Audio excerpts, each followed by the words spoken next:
Hello everyone, this is Tessa.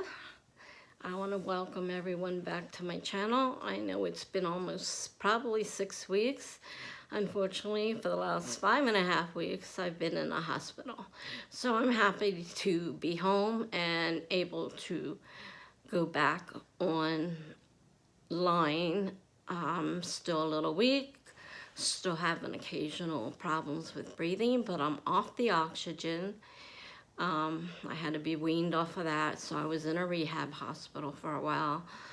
The bad news, the thing that started this whole thing was I have congestive heart failure. By the time I got to the hospital, because I couldn't breathe, turned out that my lungs were filled with liquid. And so, of course, that's one of the indicators of congestive heart failure. So of course they tested further and found that it's congestive heart failure with diastolic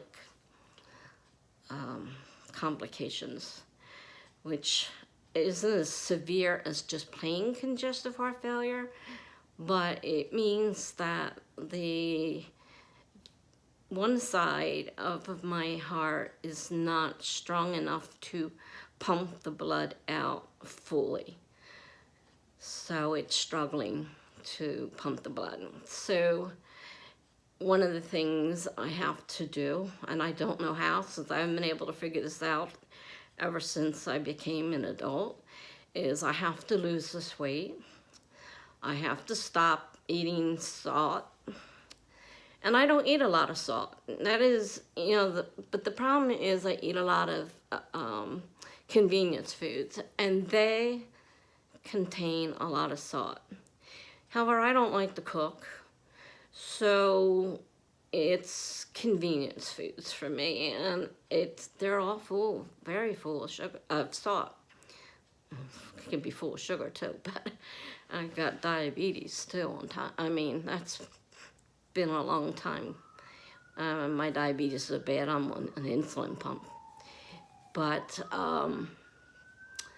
with the congestive heart failure, I'm on a water pill. And when I got there that night, besides the breathing, I was coughing really bad. They, once they determined what it was, they immediately put me on Lasix through the IV.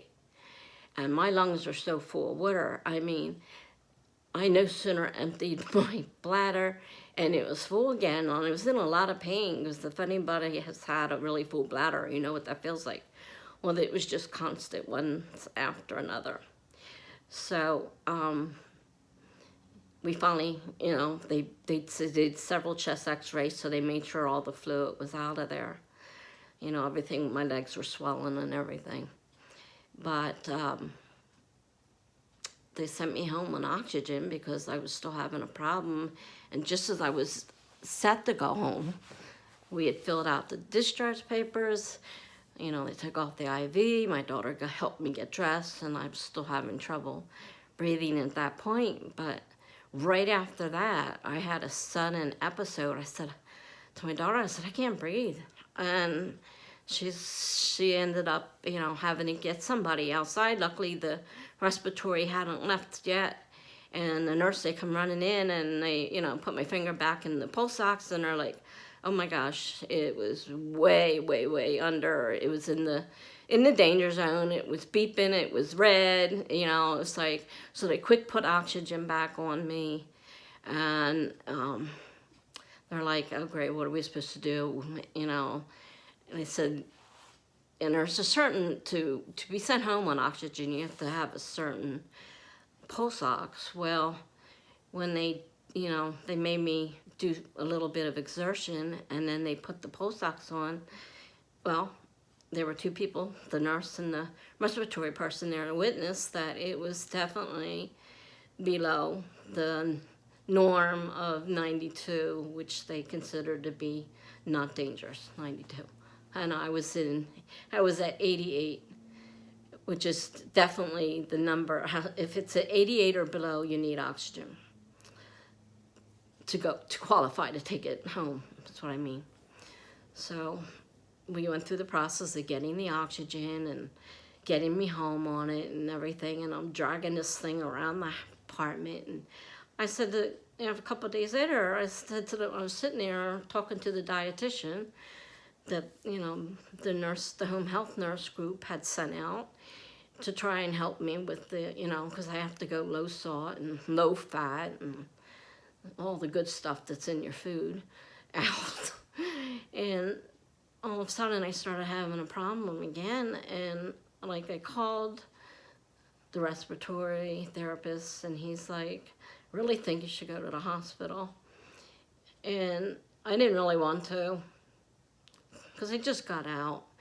It had been a couple days, and the girl, the dietitian, she says, I can't leave here until you go back to the hospital, because that is what they told you to do.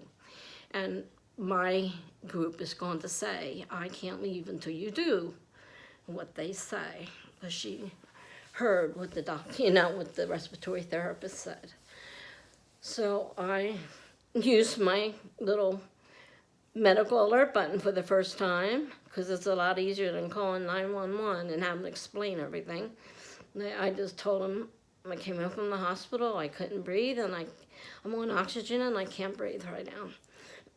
So they sent out the they sent out the EMTs, and I contacted my daughter, both of them, well, all the contacts on my list, and they contacted them, and they put me back on, you know, their oxygen, transferred me to the stretcher, and back to the hospital I went. And so this time they had, by doing all that Lasix, because they sent me home on Lasix too, which is a water pill, and it was too high, and I didn't have enough fluid. So now I was the opposite. I was dehydrated. So my blood pressure was super low, and I do mean super low. I never saw blood pressure that low. And I've had kidney shutdown before, so I knew that when I thought back on the day, I knew that even with the water pill, I hadn't been going, so I knew there was definitely an issue. So I, you know, had to be kept until they could get my blood pressure back to normal. So they kept me for a day or so, and then they were going to send me to rehab because they wanted to get me off of the oxygen and make sure that, you know, my blood pressure was completely back to normal. They needed to play with the Lasix and get it, which is what, if I didn't mention it before, that's, you know, the water pill Lasix. It's a brand name for it. They finally transferred me out of there to the same facility my dad is in. He's there for long-term care, and I was just there on the rehab facility part. But I never got a chance to see him. I had 4 COVID-19 tests, so that was 4 in 4 weeks, and I'll tell you what, they do hurt. And all of them were negative though, so that was the good thing. But when I got to the facility, I had to spend 2 weeks, 14 days in quarantine. So I was there almost 4 weeks, and then I begged them to let me go home. I said, look, I'm doing okay. I'm off the oxygen. I mean, I still occasionally had problems with a little bit of exertion, but it wasn't, you know, the numbers on the post-ox were okay. So finally they let me go home. And then I come home, and yesterday I came home the day before, and yesterday I'm having problems again. And I called a few people. I said, I don't know what to do. I tried calling my doctor. I couldn't get a hold of my pulmonary doctor. I couldn't get a hold of my PCP, you know, my primary care doctor. I couldn't get a hold of him. I couldn't get a hold of anybody to ask, and I didn't know what exactly I should do. And I didn't really want to go back. But I just had a flu shot. And so part of it, they think, was reaction to the flu shot. And then the coughing, I actually brought up mucus this time. Sorry if I'm making anybody sick. You can turn off at any time. I won't be offended. But, you know, that actually changed things. I think maybe that was blocking something in my chest, in my lungs.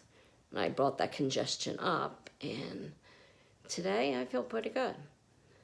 I get a little winded occasionally if I do too much, but the way things are, I couldn't even breathe sitting here. So I think being able to walk up and down the hall and walking downstairs, which means walking down one hall and downstairs and over the other way, you know, it's a lot more walking than I had been able to do, because I couldn't even go more than a couple of feet without having a major issue. So I am back. I'm taking things easy, but I am feeling much better today. And I hope to get back on a schedule with my videos. I know this was a little different than most of them, and I apologize if anybody was disgusted by it. But I am back. My plan is to stay here this time, which means I have to follow the rules I've been given, and I have to do something about this weight, which I don't know. Haven't been able to do it all my life. I don't know. I'm really not sure how, because I managed to put on weight at that facility, and they had the worst food in the world, and I didn't eat barely anything, and I put on weight. So go figure. So anyhow, if you want to continue getting videos from me, which, like I said, I hope to get back into a regular schedule, please subscribe and hit the notification bell.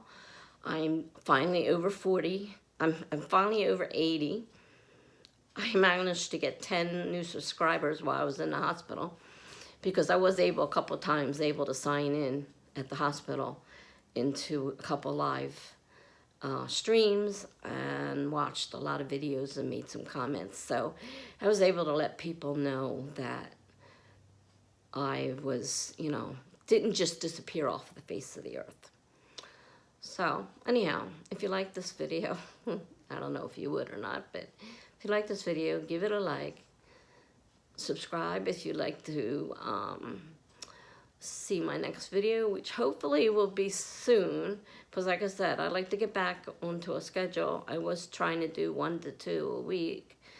I would like to get back on that schedule, but for right now I am a little weak. I spent almost 6 weeks in a bed, and when you don't move around, you definitely get very weak and tired. So, you know, it's really hard for me right now to get around and do things, and I have a lot to do because, you know, a lot of stuff came in while I was out. There's a ton of mail I have to deal with. You know, there's a lot of junk mail, but there's also a lot of important things that do have to be dealt with. I can't just ignore them. So, you know, there's a lot of things I do have to do. So I tried to do some writing while I was there, and of course I had to do it by pen and paper, and I did some, but it just wasn't working for me. I'm not a pen and paper type person, and it was very difficult for me. And of course I was trying to work on a project that I had already worked on. I had none of the information, so I was like writing things down and trying to, and then putting, you know, parentheses, I need the name for this, and I need, you know, whatever, because I just couldn't remember any of that information, and I didn't have access to it. If it had been in Google Docs, I could have accessed it on my phone, but I don't like Google Docs, so it was on Word. So there was no way for me to access it, and I don't have a laptop, even if I would have taken it in there. I do have a Chromebook, Google Chromebook, but even I wouldn't take that in there either. I mean, people steal things, so, you know, it's not like I had some place to lock these things up. So I was kind of stuck with pen and paper, and it was just so hard, you know. I felt like, you know, if I make a mistake, I had scribbles everywhere, and I'm like, oh, where's my delete key? and then I thought, well, maybe I should, because I thought about it, and I thought maybe I need to rewrite this, not revise it, but rewrite it. And change some of the characters, because I had multiple point of views, and I thought this is not working out too well, and there were too many of them, and it's getting confusing. Then when I tried, I figured, well, I got two people, one's a POV, and one isn't a POV. And I'm like, but they're the exact same type of character, so maybe I need to combine them into one character. That wasn't so easy, and I started writing that out. So I started working on that, but that wasn't working out. I said, well, I kind of need those two characters, so maybe that's not going to work out. Then I thought, why don't I try to outline a new story, since I want to change the story a little bit. And I'm not as we have heard from me before, I'm a pantser, I'm not a plotter. But I thought, well, what else do I have to do in here? I can't do anything. So I took out my pad and my pencil and I started trying to plot out another version of the thriller I was writing that I thought I wanted to change. And then, I'm thinking, as I was trying to write it, I realized there's a lot to change. That if I change one thing, that completely changes the whole story. And it's not like I can just, sorry, my insulin pump was in my way. I'm thinking there's a lot to change. If I change certain things, I have to go back through the whole thing and rechange things and try to figure out a new way of doing different sections. And now I don't know what I'm doing. And we're coming up on, of course, it's Preptober, so now we're coming up on November's.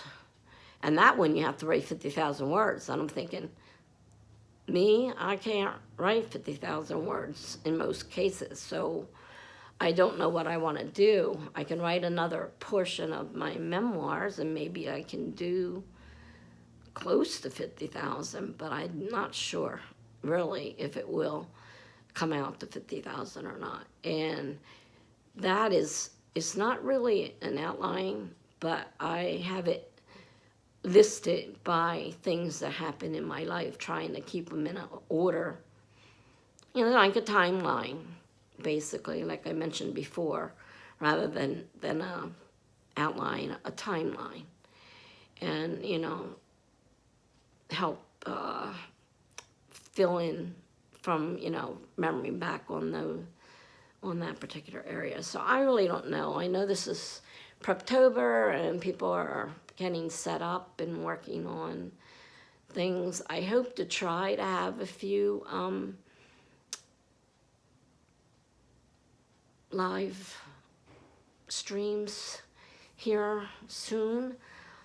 I am planning on being part of the Write-a-thon. I've already signed up for that, and as long as everything goes as planned, I plan to be part of that. But I do have to come up with something to work on, and I do need to figure out what it is I want to do for November's NaNoWriMo, for sure. I don't know. Maybe I'll just start that whole thriller over again and go from there. Just get rid of the whole thing and start over. I did come up with a couple other ideas, but I'm not sure where I want to go. All right, this is getting kind of long. It's been on many different topics. Main point is I'm back. I hope to stay here this time. And I thank everyone who has sent me well wishes. I appreciate them. I appreciate the prayers. Everyone has been wonderful. And I appreciate all of you. I love all of you. And so until the next time, stay safe and may God be with you. Bye-bye.